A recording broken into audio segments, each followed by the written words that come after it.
뉴스 큐레이션 시간입니다. CPBC 보도국 맹영균 기자 함께합니다. 안녕하세요. 네, 안녕하세요. 갑자기 제가 깜짝 놀랐습니다. 너무 씩씩하게 말씀을 해주셔가지고 제가 잠시 진행을 맡은 사람 입장에서 네. 이제 오늘 처음 뵙는 거잖아요. 예, 그렇죠. 근데 저는 부탁드리겠습니다. 사실 제가 한 뭐 10여 년쯤 전에 그러니까 다른 타 방송 그 프로그램에서 이제 김성환의 행간이라는 코너가 예전에 있었는데 그 뉴스의 그 행간을 짚어보는 그 코너를 좀 들으면서 약간 기자 시험 준비하면서 좀 많이 참고했던 또 기억이 나서 반가운 마음으로 왔습니다. 이거 이렇게 또 인연이 닿네요. 이제는 제가 오히려 부탁을 드려야 되는 그런 위치가 됐습니다. 그렇습니다. 제가 국회 상황을 오늘 좀 자세히 좀 말씀해 주셨으면 좋겠어요. 네. 제가 오늘 처음 이제 가져온 소식은 우원식 의장의 속도 조절이라는 제목으로 뽑아봤는데요. 민주당이 원래는 좀 오늘 본회의를 열고 나머지 7개의 상임위원장 선출까지 좀 하겠다는 입장이었는데 우원식 국회의장이 여당의 시간을 조금 더 줬습니다. 다만 국민의힘은 여전히 그 민주당이 법사위원장과 운영위원장 등 11개 상임위원장을 선출한 것에 대해서 좀 반발하고 있는 상황이고요. 그런데 겉으로 볼 때는 국민의힘이 좀 강력 투쟁을 한다 이런 모습을 좀 보이고 있지만 일부 여당 내에서도 좀 여러 의견이 나오는 것 같아요. 그러니까 집권 여당이기 때문에 그냥 손을 놓고 있을 수만은 없다. 이런 답답함을 좀 우회적으로 드러내긴 하는데 마땅히 대응할 방법이 없는 거죠. 그리고 지도부에서는 강력 투쟁을 계속 천명하고 있기 때문에 적극적으로 좀 목소리를 내기도 좀 어려운 상황이고요. 하지만 뭐 당 내에서는 반대로 그 7개 상임위도 다 포기하고 민주당이 좀 독주하는 모습을 더 부각시켜야 한다라는 의견도 함께 나오고 있습니다. 근데 22대 국회가 시작하자마자 이런 모습을 보이는 거 결국 좀 손해 아닙니까? 그렇죠. 국민들 입장에서는 좀 굉장한 손해라고 좀 보여지고요. 지금 이 논쟁이 사실 꽤 오래 좀 지속이 되고 있거든요. 사실 그래서 피로감도 좀 취재 기자로서 생기는 측면도 있고요. 제가 한 달여 동안 좀 지켜보면서 제가 들었던 얘기들도 종합해서 다시 한번 이 사안을 좀 정리해 보려고 하는데요. 일단 뭐 아시는 것처럼 국회에는 18개 상임위원회가 있습니다. 그런데 이 민생이라는 기준을 놓고 보면은 이 상임위 어느 상임위 하나 중요하지 않은 게 없잖아요. 그렇죠. 그런데 그리고 또 제가 이 상임위 구성 전에 이번 국회에 입성하는 당선자들을 만나는 자리에서 어느 상임위에 뭐 지원할 생각이세요? 이런 걸 좀 물어보면은 지역구 의원들은 대부분 나는 국토위 또는 농해수위 1순위로 지망했어. 이런 얘기를 하더라고요. 가장 지역구 민원하고 가까운 상임위원회이기도 하니까요. 맞습니다.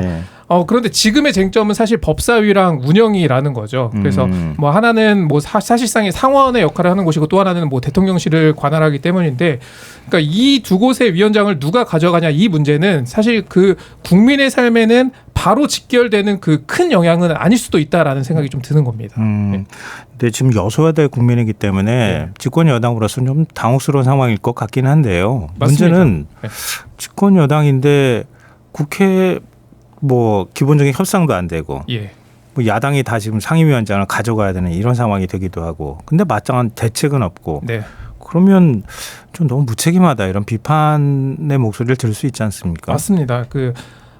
뭐 저도 이번 뭐 국회 다수를 차지한 민주당이 뭐 협상 없이 단독으로 그 사안을 처리하는 게 바람직하다고는 보지 않습니다. 다만 그 민생과 정책에 있어서는 정부 여당이 더 큰 책임을 갖는다라는 거죠. 그렇죠.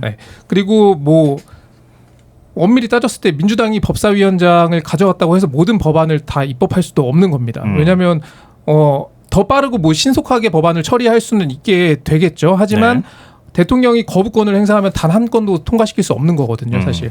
그러니까 이거는 뭐 국회 운영에서의 과속일 수는 있겠지만 이게 뭐 정부 여당에서 얘기하는 입법 폭주의 문제는 또 다른 얘기다라고 볼 수도 있는 거죠. 근데 아무리 의석이 좀 모자란다고 하더라도 야당이 많은 의석을 가져갔다 하더라도 집권 여당 입장에서는 좀 책임을 져야 되는 상황이잖아요. 국정 운영에 책임을 지는 정당으로서 야당을 설득할 수는 없는 겁니까? 사실 야당 같은 경우에는 정부 여당만 보고 정치를 해도 본전은 뽑을 수 있죠. 야당이기 때문에. 그래서 지난 문재인 정부 때를 봐도 그 당시 야당인 국민의힘은 뭐 부동산 실책이나 뭐 공정에 관한 문제 또는 남북 관계의 뭐 절반의 성공, 누구는 실패라고 하겠지만 뭐 이런 이슈들을 잘 공략을 했습니다. 그래서 정권을 되찾은 거라고도 볼 수 있고요. 그런데 그 기간의 일부인 지난 국회 전반기는 민주당이 18개 상임위를 다 차지했었거든요. 근데 당시 뭐 국민의힘 의원들은 상임위원장을 하나도 갖지 못했지만 뭐 성과를 보였고 그거는 이제 야당이 할 일을 제대로 했다라는 거죠. 그렇죠. 그때는 상임위원회를 다 가져갔던 정당이 여당이었잖아요. 예, 그렇습니다. 그러니까 야당 입장에서는 어찌 보면 견제만 해도 되는 그래도 성과를 가져올 수 있는 입장이었는데 그렇습니다. 지금은 여당이 미치잖아요. 그렇게 보면은 어떤 위원장의 자리도 중요하겠지만 국회의원 개개인의 의정 활동이 더 중요한 게 아닌가라는 생각도 할 수 있고요. 그래서 그런데 여당은 조금 다른 측면이 민생에 대한 책임이 야당보다 훨씬 큽니다. 국정을 운영하고 있기 때문이죠. 네. 그렇게 보면은 이 7개 상임위를 통해서 할 일을 좀 적극적으로 찾는 게 맞지 않나 이런 얘기들을 하는 겁니다. 그 오늘자 문화일보를 보면요. 사설에서 이런 지적을 하고 있는데요. 네. 국민의힘은 무책임, 무능, 무기력, 산무 늪에서 벗어나지 못하고 있다. 이렇게 얘기를 했고요. 또 심지어 집권 세력에 의한 국정 파업으로도 비칠 지경이다. 이런 지적을 하고 있습니다. 네, 뭐 대통령실에서도 밝히기도 했고 국민의힘 쪽에서도 계속 얘기하잖아요. 원내 1당과 2당이 있으면 2당한테 법사위 운영이 뭐 다른 이제 상임위는 빼고서라도 법사위는 양보하던 관례가 있었다. 근데 그 관행을 민주당이 다 깨버렸다 이렇게 얘기를 하고 있고 또 민주당이 다수당으로서 국민의힘에 좀 양보하면서 대화 타협을 이끌어낼 수도 있지 않느냐 이런 비판에 대해서는 어떻게 봐야 될까요? 맞습니다. 이 민주당이 이렇게 강행을 하는 것에 대해서 결국에는 대통령이 제2요구권 거부권을 쓸 명분을 더 강화시켰다라는 지적이 나오고 있습니다. 그래서 뭐 결국은 정치라고 하는데 이 법사위를 매번 이렇게 법사위를 놓고 매번 이렇게 싸울 거면은 법사위를 개혁해야 하는 거 아닌가라는 생각도 사실 들고요. 법사위를 개혁해요? 참 그렇습니다. 그래서 이런 가운데 더불어민주당은 오늘 또 그 김건희 특검법과 방송 3법 그리고 가계부채 지원법 등을 추진하기로 했고 총 22개 법안과 1개의 결의안을 당론으로도 채택을 했습니다. 근데 민주당이 그동안에 공언해왔던 것처럼 해병대 특검, 최상병 특검법은 법사위에서 처리가 된 거죠. 그럼 7월 초 국회 본회의 열리면 곧바로 통과시키겠다. 이게 최상병 1주기 전에 통과시키겠다라는 입장입니다. 근데 국민의힘은 지금 대통령한테 거부권 행사 건의하겠다 이런 입장이고요. 맞습니다. 이런 가운데 어제 지난해 세상을 떠난 고 최상병의 어머니의 편지가 공개됐어요. 네, 맞습니다. 저희도 어제 방송에서 짧게 전해드렸습니다만 내용을 좀 다시 한번 요약을 해드리면은 아들의 1주기 전에 경찰 수사가 종결되고 진실이 밝혀지길 부탁드린다는 내용입니다. 또 박정훈 전 해병대 수사단장에 대한 명예회복도 요청을 했고요. 또 힘들게 낳은 아들이라는 사연 그리고 장마철이 또 다가온다라는 말 또 아들이 좋아했던 해병대로 이제는 거듭나길 바란다는 말도 좀 무겁게 와 닿았습니다. 또 여야가 어머니 편지에 대한 반응을 내놨는데 진상규명에는 동의하면서도 특검에 대해서는 또 의견을 보였어요. 민주당은 유족의 뜻을 받들어서 반드시 특검법을 추진하겠다라는 입장입니다. 반면 국민의힘은 최상병 1주기 전에 진상규명이 되도록 하겠다는 약속은 했지만 특검법은 언급하지 않았습니다. 어머니와 편지가 공개된 이후에도 계속해서 뭐 관련 소식들이 나오고 있는데요. 어떤 내용들이 지금 더 전해지고 있습니까? 오늘 그 최상병이 소속됐던 그 해병대 포병 7대대 전 대대장인 이모 중령이 국가인권위원회에 긴급 구제를 신청을 했습니다.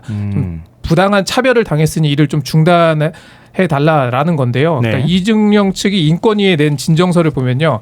김계환 해병대 사령관과 임성근 전 사단장이 노골적으로 좀 차별을 했다라는 주장입니다. 다른 부대원과 접촉하는 걸 막고 또 해병대 모임 참석도 막았고 또 다른 부대로 파견 명령을 내려서 최상병 장례식장에도 참석하지 못하게 했다라는 내용이고요. 그러면서 이 중령 측은 이 혐의자 8명 중 외에 대대장 2명만 보직 해임이 돼야 하고 5개월 동안 그 부여되는 임무도 없이 자리만 차지하면서 인사 관련 인권을 침해당해야 하는지 도저히 받아들일 수가 없어서 이 진정서를 제출한다고 밝혔습니다.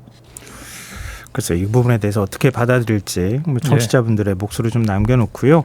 최상병 중대에 로프가 지급되지 않았다 이런 보도도 있었는데 이건 어떤 내용입니까? 이게 어제 SBS의 단독 보도로 나왔는데 그 안전 로프라고 합니다. 서로의 몸을 묶은 채로 이렇게 물에 들어가면은 누가 빠져도 이렇게 당겨서 바로 꺼낼 수가 있게 되잖아요.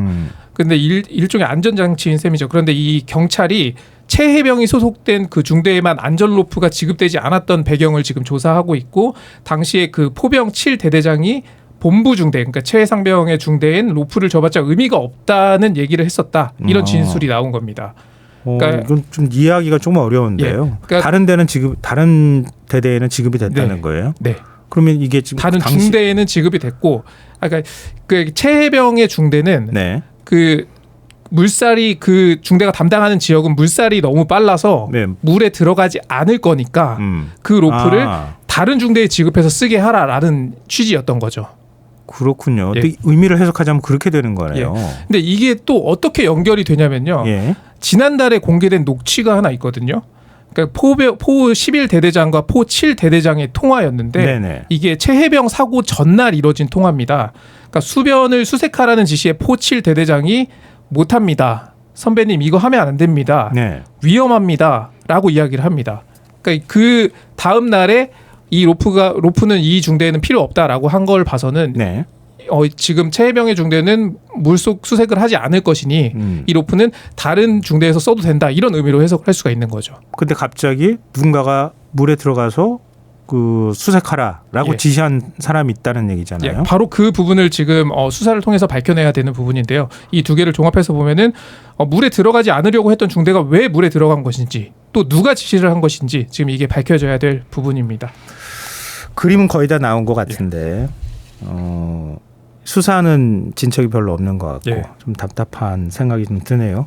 자, 끝으로 짧게 내용만 좀 정리해보죠. 국민의힘이 다음 달 7일 전당대회에 적용할 룰을 정했어요. 예, 그렇습니다.